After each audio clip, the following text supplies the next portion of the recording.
You're hungry. Genuinely, viscerally hungry. You haven't eaten in 2 days.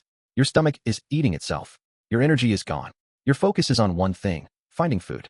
You're walking through a forest 50,000 years ago. You see a plant. It's colorful. It's growing right there. It looks edible. Some part of your brain says, eat it. So you do. 3 hours later, you're vomiting. Your vision is blurring. Your heart is racing. Your limbs are going numb. And you realize, too late, that you've made a catastrophic mistake. You're going to die. And nobody is going to learn from your death except the people watching it happen. This is the story of how ancient humans solved one of the deadliest problems they ever faced. How do you know which plants kill you? Because here's the thing. Ancient humans had zero infrastructure for food safety. No agriculture. No domesticated crops. No supermarkets with labels. No poison control center to call. They had one option. Try it. See what happens. If you die, well, you're dead. If you survive, maybe you tell someone. And that process, trial and error with death as the consequence, might be the most brutal education system ever invented. Here's what you need to understand about ancient plant knowledge. It didn't come from science. It didn't come from research or analysis or careful controlled testing. It came from dead bodies. Not metaphorically. Literally. Ancient humans learned what was poisonous by watching people eat it and die. Then their children watched those deaths. Then they remembered. Then they told their children. And eventually, after countless generations and countless deaths, that knowledge became reliable enough to pass down without killing the entire tribe. This is not efficient learning. This is not humane learning. This is learning through catastrophe. But it worked. It had to work. Because if ancient humans couldn't figure out which plants killed them, they would have gone extinct. So how exactly did they do it?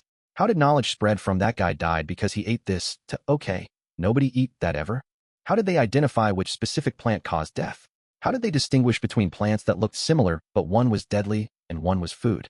And most importantly, how many people had to die before the knowledge was reliable enough to trust your own life to it? The answer involves observation, communication, risk assessment, and a tolerance for human suffering that modern people honestly cannot comprehend. Let's start with the most obvious method, observation through catastrophe. Learning through death. Imagine you're part of a small band. Maybe 20 people. You're all foraging together. Someone finds a plant they've never seen before. It looks interesting. It smells interesting. Nobody recognizes it. So someone eats it. This is where it gets brutal. That person, let's call them the tester, has just become a biological experiment. If nothing happens in the first hour, people might think it's safe. If something happens in the second hour, nausea, dizziness, numbness, people notice. They watch. They pay attention. They see exactly what's happening to this person's body. If the person recovers, congratulations. You now know this plant can be eaten in this quantity, or that the bad effects are temporary. If the person dies, congratulations. You now know this plant is lethal. Never eat it. But here's the problem with this system. It's unreliable. Because poison doesn't work the same way twice. Some poisons only affect you if you eat a large quantity. Eat a small amount and nothing happens. Eat the whole plant and you're dead. So early humans had to learn not just this plant is poisonous, but this plant is poisonous in large quantities, or this plant is poisonous on an empty stomach, or this plant is poisonous for women but not men, or this plant is poisonous in spring but safe in summer. All of this knowledge came from watching people die under different circumstances and noticing patterns. Other poisons took time to kill you. You could eat a plant in the morning, feel fine all day, and then die in the middle of the night. So the connection between the plant and the death wasn't obvious. People might blame bad luck or spirits or a curse instead of the actual cause. And some poisons had delayed effects over years. You could eat something that slowly damaged your kidneys or liver, and you wouldn't die for a decade. By then, nobody remembered eating that plant. The knowledge was lost. So the early human strategy wasn't figure out which plants kill why. Knowledge transmission, the hardest part. Here's what's genuinely fascinating about ancient poison knowledge. It had to be transmitted from person to person without writing. No poison guidebooks. No documentation. No way to preserve information except through human memory and human storytelling. So imagine you're a child. Your mother tells you, never eat the berries that grow on the tall plant with the red leaves. They look delicious. But your uncle ate them when he was young, before I knew him. He died screaming. His tongue swelled. His heart stopped. Don't eat them. That's your education. A story. A warning. Based on a single incident that happened before you were born, transmitted through emotional narrative and cultural memory. Now imagine you're a teenager, and you're foraging with your mother, and you see those red berries. They're right there. You're hungry. Your mother isn't looking. But the story is in your head. Your uncle's death is in your head. So you don't eat them. You pass that story to your children. Your children pass it to their children. After 100 generations, the story might get exaggerated. Maybe your uncle becomes a legendary figure who died in agony. Maybe the berries become bigger or redder in the retelling. But the core information survives. Don't eat those berries. This is how ancient knowledge worked. Not through accuracy. through repetition and fear and storytelling that was compelling enough to stick in people's minds for a lifetime. And it worked. Archaeological evidence shows that different cultures developed sophisticated plant knowledge. Anthropologists studying modern hunter-gatherer societies found that groups separated by thousands of years and thousands of miles often had very similar prohibitions on dangerous plants. Not because they discovered it independently, though some might have, but because that knowledge was valuable. Valuable enough to preserve. Valuable enough to pass down with extreme care. Groups that lost that knowledge died out. Groups that preserved it survived. And over thousands of years, you ended up with populations that had accurate, detailed knowledge of dozens of poisonous plants without ever writing it down. The plants themselves. Let's talk about some actual poisonous plants that ancient humans had to learn about. Because the plants are genuinely terrifying. Castor beans. Beautiful plant. Produces beans. The beans contain ricin, one of the most toxic substances known to science. A single bean contains enough ricin to kill an adult. Ancient humans had to learn this. Probably through someone dying in absolute agony. And then they had to remember, don't eat the beans. But the plant was useful for oil, non-toxic if processed correctly. So they couldn't just avoid the plant entirely. They had to learn exactly which part to use and which to avoid. Deadly nightshade, also called belladonna, produces purple blackberries that look delicious, especially to children. The berries contain tropane alkaloids that cause hallucinations, seizures, and respiratory paralysis. Ancient peoples in Europe had to learn this plant was lethal. And they had to notice that the same plant, in very small quantities, had medicinal properties if you knew what you were doing. Monkshood, beautiful purple flowers. Every part of it is toxic. The roots are the most poisonous. The alkaloid aconitine is so potent that it can be absorbed through skin. Ancient peoples in Asia had to learn this. Imagine the deaths required to figure out that you can't even handle this plant without protection. Hemlock. This is the plant that killed Socrates. It looks similar to edible plants like parsnip and fennel, so people could easily mistake it. Ancient Greeks had to learn the difference, and apparently some of them didn't learn it quite well enough. Stinging tree. Found in Australia. The leaves are covered in tiny hairs that inject venom. A single brush against the leaves causes extreme pain for weeks. Some sources describe the pain as worse than being shot.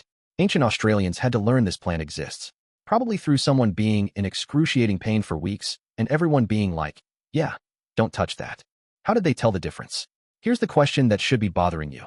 If plants are so varied, if poison works in so many different ways, how did ancient humans actually distinguish safe plants from deadly ones? The answer is multiple methods, and none of them are foolproof. Visual identification. Some plants are distinctive enough that you can learn to recognize them by sight.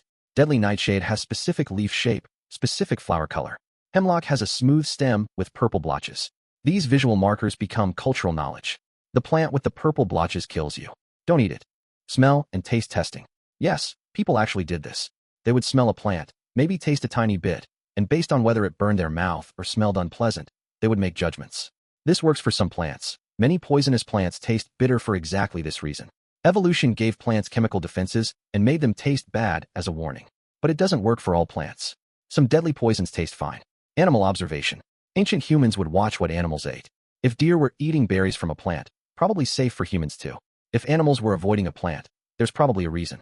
This is actually surprisingly reliable. Though not perfect, some plants are toxic to humans, but not to animals, and vice versa. Observation of effects. This is the brutal one. Someone eats a plant they're unsure about. Everyone watches.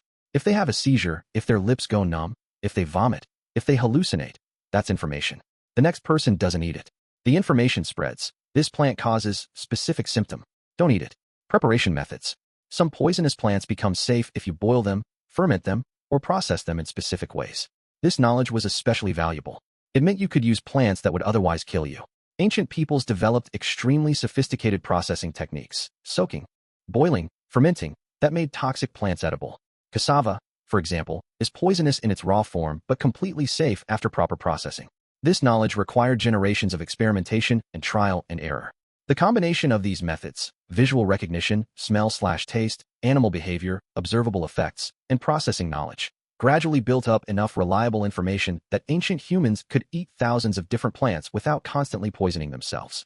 The cost and callback. Here's what people don't talk about when they romanticize ancient people's connection to nature.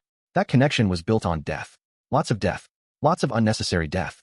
Lots of people, probably disproportionately children and the elderly, and people who were hungry enough to take risks, eating something and dying because there was no other way to learn. We don't have numbers. We'll never have numbers. But archaeological evidence of mass poisonings exists. Mass graves from societies that apparently encountered a particularly deadly plant and hadn't learned to avoid it yet. This is what it cost to build ancient plant knowledge. Human suffering on a scale that's hard to comprehend. But here's the remarkable part. It worked. By the time agriculture developed, by the time civilizations emerged, by the time writing was invented, humans had already solved the poison problem. We knew which plants killed us. We knew which plants healed us. We knew which plants could alter our consciousness and why. We knew which plants needed processing and how to process them. That knowledge is so old, so embedded in human culture, that we don't even think about it. You go to a grocery store. You see an apple. You eat it. You never consider that someone, thousands of years ago, had to figure out that apples were safe and that similar-looking berries were lethal. You use herbs for cooking. Basil, thyme, oregano. Someone had to learn that these plants wouldn't kill you. And someone had to learn that the plant next to basil would. Every meal you eat safely is built on the foundation of ancient trial and error. On people who died so you wouldn't have to.